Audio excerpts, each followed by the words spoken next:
आजको यस भिडियोमा हामीहरूले सिक्नेछौँ कि आइएमई पे वालेटबाट कसरी आफ्नो मोबाइलमा डाइरेक्ट डाटा प्याक खरिद गर्न सक्छौँ।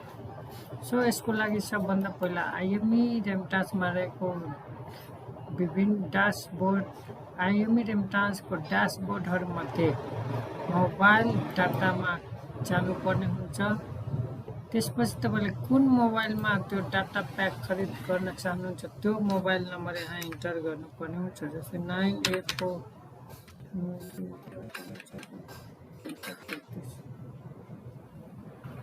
मोबाइल नम्बर इन्टर गरिसकेपछि यहाँ क्लिक गर्नुपर्छ। त्यसपछि यहाँ भोइस प्याकमा सिलेक्ट गर्नुपर्ने हुन्छ।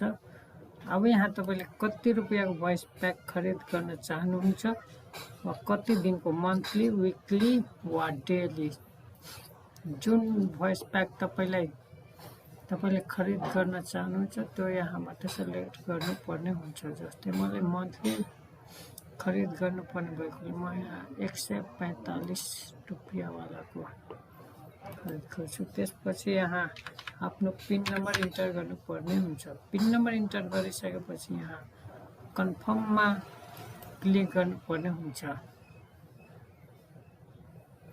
यसरी साथीहरू तपाईँ सजिलैसँग आफ्नो आइएमई पे वालेटबाट डाइरेक्ट NCELL को भोइस प्याक NCELL वा NTC को भोइस प्याक खरिद गर्न सक्नुहुन्छ।